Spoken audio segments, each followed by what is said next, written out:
Febre, dor de cabeça, cansaço, dor no corpo. Covid-19, embora sejam sintomas tão conhecidos por quem é acometido pelo coronavírus, pode ser fruto de uma outra doença que preocupa as autoridades de saúde.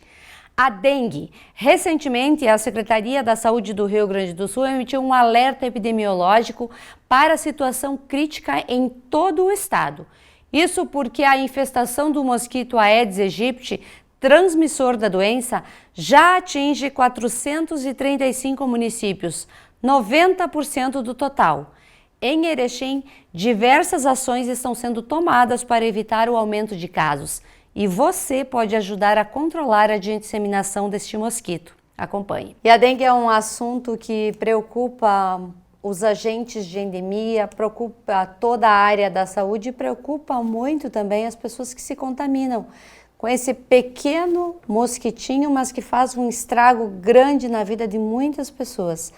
E para falar sobre formas de prevenção, cuidados e também dos números aqui de Erechim, está conosco a Ana Rezende Zayons, que ela é responsável pelo setor de epidemiologia aqui do município de Erechim, e a Luciana Zulkowski, que é bióloga e trabalha diretamente com os agentes de endemia. E a gente vai falar um pouquinho dos cuidados que você pode ter aí na sua casa. Cuidados tão simples e que fazem uma diferença tão grande na saúde e também no trabalho de todos esses agentes que estão à frente desta função, que é eliminar, erradicar esse mosquitinho. Bem-vindas. Muito obrigada. Muito obrigada. Desde que começou aí 2022, a gente tem se preocupado com o mosquito da dengue porque tem aumentado o número de casos. Como é que tem sido aí para vocês esse trabalho de erradicação, quem sabe, desse mosquito? Então, os nossos cumprimentos a todos que nos ouvem. É um grande prazer ter esse espaço de divulgação de informações, né, que a Secretaria de Saúde sempre que convidada ocupa, porque é nossa oportunidade de alcançar uma grande população, porque a gente sabe da audiência também desse meio de comunicação. Então, 2021 foi um ano difícil. Nós tivemos aí mais de 4.300 notificações de dengue, e dessas, 2.600 pessoas confirmaram, né, com um diagnóstico aí laboratorial, clínico, epidemiológico. E o ano de 2022, que está em andamento, nós também temos aí mais de 500 notificações registradas em nossos sistemas, e nós temos aí 129 casos confirmados por exame laboratorial, pessoas que coletaram sangue e tiveram o seu resultado confirmado para a dengue. Então, se nós olharmos para os números, a gente verifica que o ano passado foi muito pior, mas a gente não ignora a situação deste ano, porque nós temos o que chegou até nós e que a gente teve a oportunidade de coletar sangue e analisar, são 129 pacientes confirmados. Pois é, desde o ano passado tem sido realizado um trabalho intenso, com vistorias a residências, Fumacem, enfim, muitas ações justamente para resolver esse problema da dengue. Sim, nossos agentes de combate a endemias, eles fazem esse trabalho intenso durante o ano inteiro. São visitadas as casas, são feitas inspeções, as pessoas são orientadas e é uma preocupação constante por causa do acúmulo de água, não é? Que é o grande problema, não é? Por causa da dengue.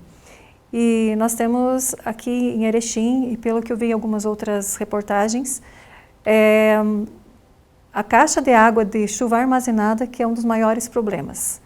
Ecologicamente é ótimo, nós podemos utilizar essa água para regar as plantas, para lavar os pisos.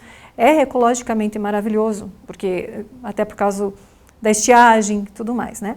Porém, é onde nós mais encontramos larvas de mosquito. É o lugar preferencial aqui em Erechim, é onde mais é encontrado pelos agentes de combate a endemias. Então, eles fazem esse trabalho, fazem essas inspeções, nós fazemos também algumas ações, alguns mutirões, recolhimento de lixo, recolhimento de pneus. A Defesa Civil nos auxilia também, né, quanto ao recolhimento de lixo. Então, são feitas atitudes todos os dias, ações todos os dias e ações maiores, campanhas.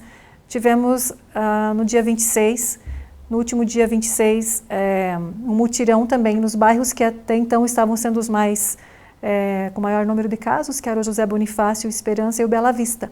Então, nós fizemos uma ação para conscientização, para informação, para pedir para as pessoas tomar esse cuidado, né, ter esse olhar atento ao acúmulo de água. Pois é, para a gente entender direitinho, o mosquito da dengue, ele se prolifera rapidamente. Como é que acontece essa eclosão de casos de um ano para o outro? Assim, um dos grandes problemas realmente do combate ao Aedes aegypti é justamente o fato dele ter um ciclo muito rápido, é uma das questões. E assim, a fêmea, ela oviposita na parede dos recipientes, na parede da caixa d'água. E aí, quando começa a subir o nível de água, aí, entrando em contato com a água, esse ovo, vai começar todo o ciclo, vai virar uma larva, depois pupa e depois o adulto. Isso pode acontecer dentro de 7 dias, isso já pode acontecer, então é muito rápido. Se as condições estão menos favoráveis, se está mais frio, pode demorar um pouco mais, mas se está ideal, as condições, é esse o período, 7 dias já temos novos mosquitos. E a fêmea, uma única fêmea que pode viver entre 30 e 45 dias, ela pode ovipositar até 1.500 ovos. Nossa! Então, são muitos ovos. E quando ela oviposita, então vai ter toda essa situação de ficar grudadinho na parede, né, dos recipientes, e pode ficar viável até 420 dias. Então, ovos do ano passado que foram ovipositados podem estar eclodindo esse ano. Sim. Assim como nesse ano, pode eclodir no ano que vem. Então, por isso essa nossa preocupação de tanto cuidado e também com as caixas da água da chuva, de armazenamento de água da chuva, que a gente pede para lavar mesmo, esfregar com que boa, sabão, tem que ser lavar mecanicamente, né? Sim. Para que sejam desgrudados esses ovinhos. Então, esse é o ciclo, é muito rápido, é muitos ovos, é a fêmea que oviposita, é a fêmea que pica as pessoas, que transmite o vírus. Pois é, e a gente tem ouvido nos últimos dias muitas pessoas conhecidas que estão com a dengue. Uhum. E os sintomas são muito semelhantes também ao sintoma da Covid, às vezes podem ser confundidos. Essas pessoas que foram testadas, que foi detectado a contaminação, elas precisaram de atendimento hospitalar? Como é que foi os casos delas? Então, a gente sabe que o mosquito, ele provoca um desconforto aí nas pessoas, né? A picada do mosquito é uma coisa incomodativa, o mosquito é uma coisa incomodativa, mas o dano que a picada do mosquito pode provocar é imenso. A dengue é uma doença grave que mata e é uma doença que não tem predisposição por alguma faixa etária, por algum grupo de pessoas. Recém-nascido, bebê, criança, pessoas com comorbidades, idosos, a população em geral. Quem o mosquito picar, né, se está contaminado, essa pessoa está suscetível aí a desenvolver infecção, que se manifesta na forma de febre alta, abrupta, normalmente é uma febre de início abrupto, alta, e um mal-estar imenso, assim, dor muscular, dor nas articulações, nas juntas do corpo, né? Dor atrás dos olhos, manchas pelo corpo, que na sequência da doença pode surgir coceira, né? Pode surgir sangramentos na urina, sangramento menstrual fora do período, vômito, diarreia, é um mal-estar imenso mesmo. E a grande maioria dos pacientes que adquiriu dengue aqui em Erechim, na sua grande maioria, evoluíram bem, né? É importante usar esse espaço para falar que as pessoas não podem se automedicar. Alguns medicamentos, eles estão contraindicados em suspeita de dengue, e eu falo aqui em todos aqueles que têm o ácido acetil salicílico, inclusive anti-inflamatórios, como por exemplo o ibuprofeno, que é um medicamento de uso comum da população, né? O tratamento da dengue ele é paliativo, a gente medica com analgésicos antitérmicos, paracetamol, dipirona, repouso e muita hidratação. Nós não temos registros de pessoas que precisaram de cuidados intensivos, que complicaram, que tiveram hemorragia neste ano, mas no ano passado nós tivemos 3 óbitos por dengue no município de Erechim. E a gente sabe que municípios vizinhos de Erechim já tiveram óbitos por dengue, né? E, então, quando há suspeita de dengue, o que a gente tem que fazer? Procurar uma unidade básica de saúde e solicitar uma consulta de enfermagem. A equipe de enfermagem, por meio da enfermeira, fará a notificação da doença em formulário específico. Nós temos documentos para fazer isso e esse documento vai chegar até a vigilância ambiental. E aí sim a vigilância ambiental fará uma atividade de bloqueio, de trabalho naquele endereço, naquele território, e é assim que a gente faz o cerco da dengue. Então, as pessoas que por acaso estejam tendo sintomas de dor de cabeça, dor nas juntas, dor muscular, febre, né, dor atrás dos olhos, manchas pelo corpo, associada a vômito, diarreia, devem procurar a unidade básica de saúde. Porque muitas pessoas se automedicam e a gente sabe que provavelmente tenhamos pessoas com dengue nesse momento e que não procuraram a UBS para fazer o encaminhamento necessário. Não só em relação à sua saúde, mas em relação à saúde dos vizinhos, das pessoas que moram ali, aonde tem um paciente com dengue. Aquela pergunta que eu acho que as pessoas se fazem, ela é transmissível de uma pessoa para outra? Não. Esse é o princípio da doença contagiosa, né? Sim. Ela é transmissível porque ela é transmitida de um vetor, mosquito, para o ser humano, né? Sim. Então, o mosquito pica uma pessoa contaminada com dengue, e com o vírus, e se contamina, e aí o mosquito pica outra pessoa e aí ele contamina outra pessoa. Mas não é imediato, não é no mesmo dia, porque o vírus vai contaminar o mosquito e vai fazer um ciclo no organismo do mosquito. E é durante esse ciclo que a vigilância ambiental vai lá naquele território fazer uma ação para impedir que o mosquito contaminado contamine outras pessoas. Importante a gente falar que todas as ações de aplicação de fumacê, o tal do veneno, que a população às vezes acha que é a solução, sim, elas são bem paliativas, porque elas vão ser, assim, eficazes no mosquito. E no mosquito que está ali fora, que está no bueiro, não naquele mosquito que está dentro da casa da população, né? É verdade. E a ação que vai evitar que o ovo, que a larva contaminada se torne um mosquito adulto e contamine as pessoas é a ação comportamental da população. É aqueles 5 minutos que a gente tira no sábado, no domingo, para revisar calha, caixa d'água, recipiente que o cachorro usa para tomar água, que não é só jogar água fora, tem que pegar uma esponjinha lá uma esponja e esfregar para remover os ovos que foram depositados ali, né? Sim. E aí sim, a gente está entrando agora em um período de sazonalidade de frio, o que colabora com o combate à dengue, mas mesmo assim a gente reforça aqui a orientação de usar repelente, né? A pessoa contaminada e a não contaminada, né? Que use repelente, aquelas pessoas mais vulneráveis, que deem preferência a calçado fechado, calça, camisa de manga comprida quando for fazer algum trabalho, né? Porque para evitar que o mosquito pique essa pessoa. E é bom salientar também a população que ainda não temos uma vacina específica para dengue, né? Então, o cuidado é o melhor remédio nesses casos. Sim, exatamente. E aproveitando o que a Ana havia falado, de usar o fumacê e todos esses cuidados, muitas pessoas nos ligam, né, pedindo para que a gente vá até o local, porque sim, elas ficam muito preocupadas porque estão doentes e pedem que seja feito então essa aplicação do fumacê. Segundo as diretrizes que nós temos que seguir, né, do governo, nas legislações, a gente pode fazer essa aplicação do veneno apenas em casos confirmados, com testes de laboratório.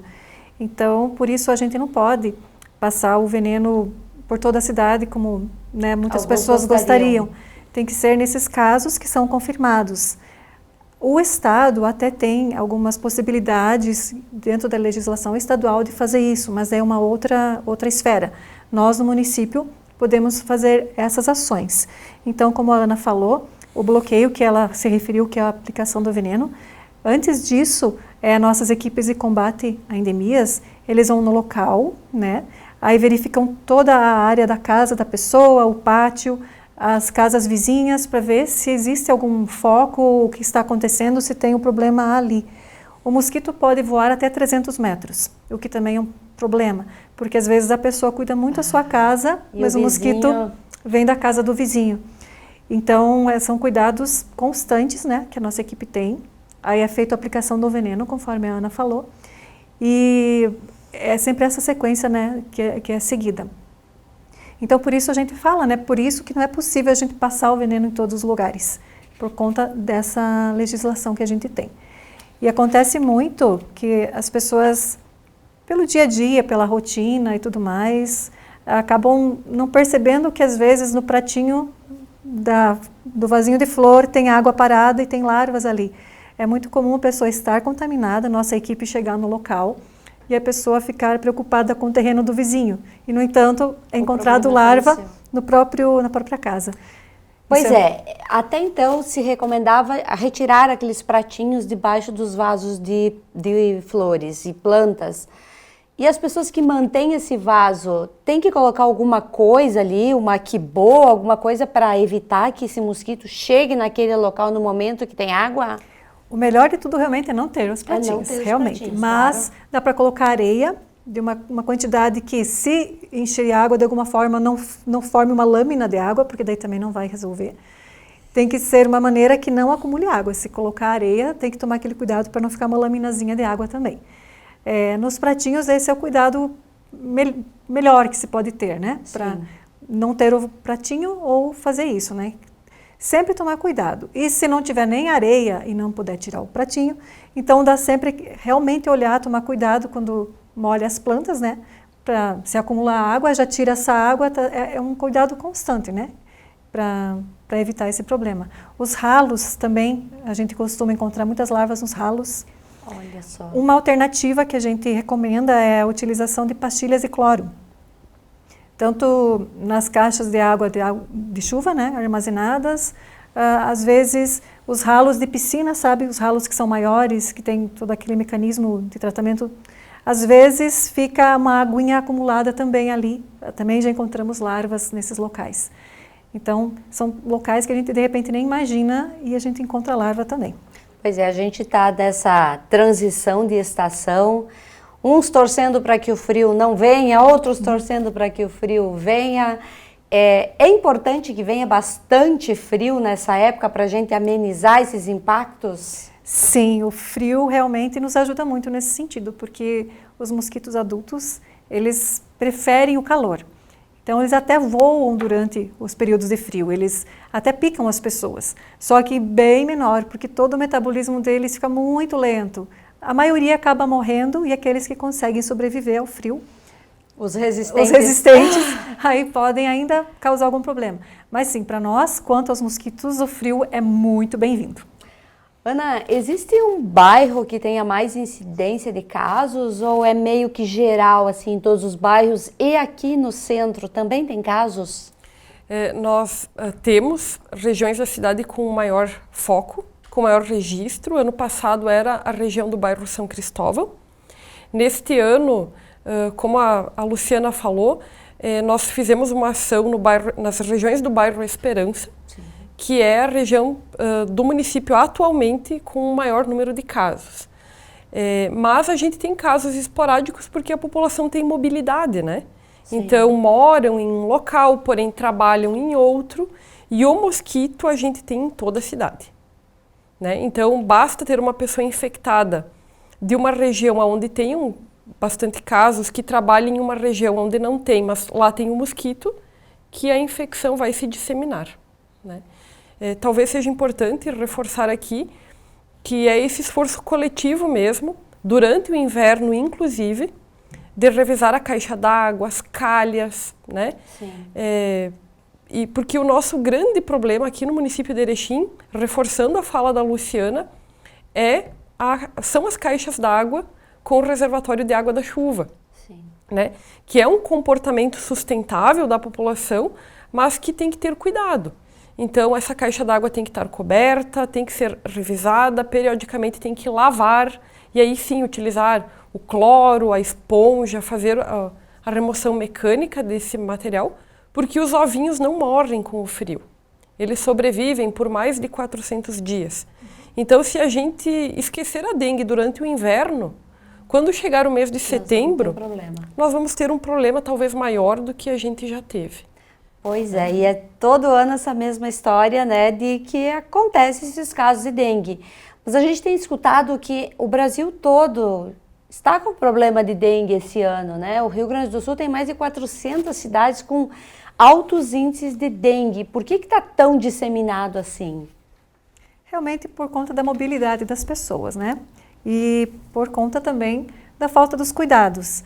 Até algum tempo atrás, não era muito comum ouvir falar de dengue na região sul do Brasil, né? Pois é. A gente sempre ouvia falar na região nordeste, no centro do Brasil, que são os lugares mais quentes, e agora realmente se disseminou para o sul do Brasil, que é uma região que tem épocas mais frias, e bem frias, né? Mas é como acontece nas cidades, né? Se não cuida uma região, acaba... a pessoa se contamina nessa região, nesse bairro, vai para outro bairro, contamina outro bairro, assim como a Ana falou. E no Brasil a mesma coisa, né? Se está no estado, a pessoa acabou indo para outro, levou a dengue para outro e vai assim disseminando, da mesma forma que numa cidade, né? Só que em proporções bem maiores aí. Então, o único jeito da gente resolver esse problema é a higienização. Também temos aqueles terrenos baldios em alguns locais e que as pessoas acabam depositando lixos. Qual é a orientação nesse caso aí? Isso é um problema bem grave, porque muitas vezes o terreno, a pessoa cuida do próprio terreno, é um terreno baldio, mas cuida bem, está limpo, e outras pessoas vêm e jogam o lixo aí. Então, a gente pede para que cada pessoa cuide do seu próprio terreno e coloque os seus lixos no lugar adequado. É uma maneira de ajudar todo mundo, né? Tem que ter essa conscientização de que é uma doença que pode atingir o vizinho, o seu pai, a sua mãe, a família inteira. Então, jogar o lixo no local errado, num terreno baldio, é uma atitude que pode causar sérias consequências, né? A pessoa pode se contaminar e ter dengue. E essa é a melhor indicação, tem que ter esse cuidado, essa consciência de não jogar o lixo no local errado, né? Que é muito comum. Segundo o nosso levantamento de índice que nós fizemos, o último, que é o LIRA, que é o nome Sim. de um levantamento que nós fazemos todos os anos, 4 vezes por ano, nos terrenos baldios, nós não encontramos tantas larvas. O maior local continua sendo as caixas d'água.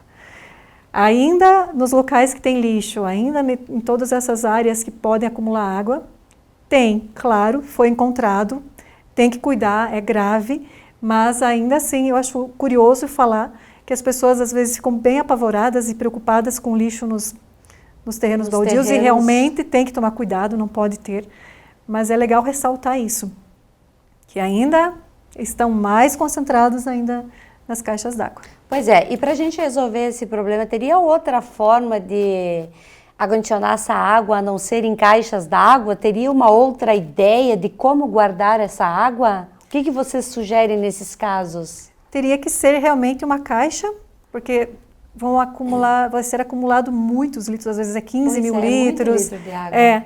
Então é uma caixa que tem que ser realmente muito bem fechada, que tem que então colocar a tela, mas a tela tem que ser muito fininha, com os buraquinhos muito fininhos, o mosquito é pequeno, ele é menor que o mosquito Culex, que é aquele que voa à noite, que nos perturba à noite.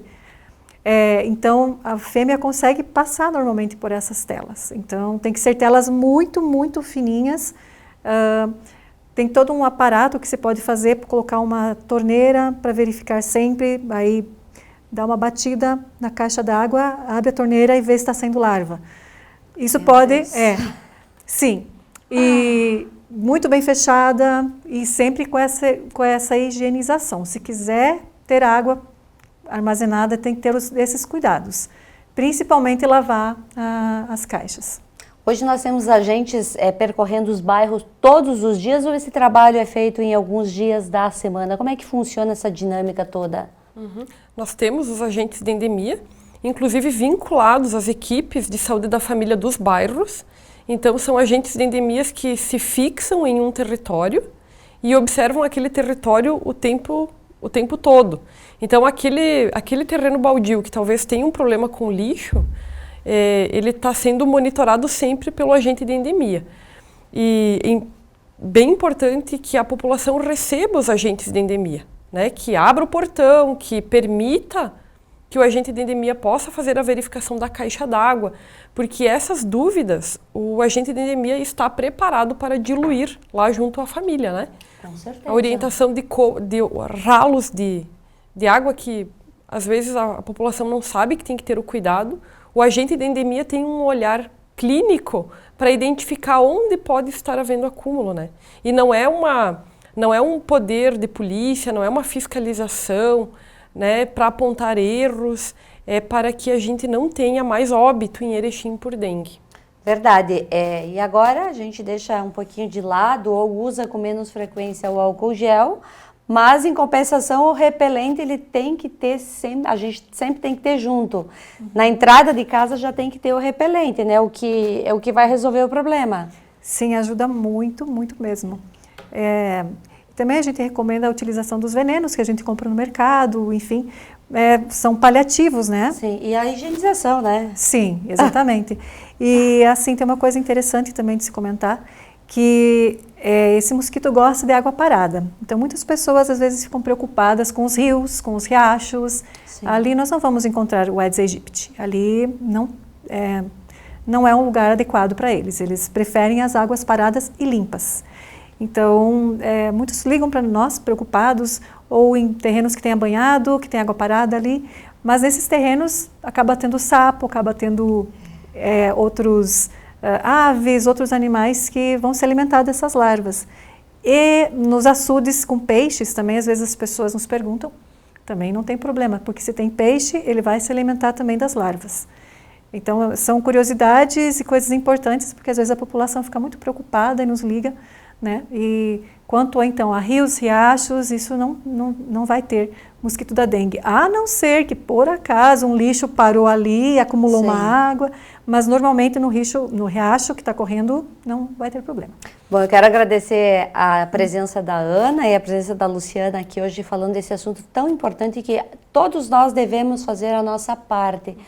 Aquele vasinho de flor que a gente deixa às vezes dentro de casa, ali pode ser um lugar que vai ser depositado larvas. Enfim, atitudes simples, mas que fazem uma diferença enorme e a gente se ajuda quando a gente toma a atitude de não ter em casa esse tipo de situação, né? Muito obrigada. Nós que agradecemos e sempre à disposição. Muito obrigada, agradecemos muito a oportunidade. Como a Ana falou antes, é uma forma da gente poder informar, de poder ajudar as pessoas, né, com essas curiosidades, essas dúvidas e ajudar na prevenção, né, da transmissão da doença.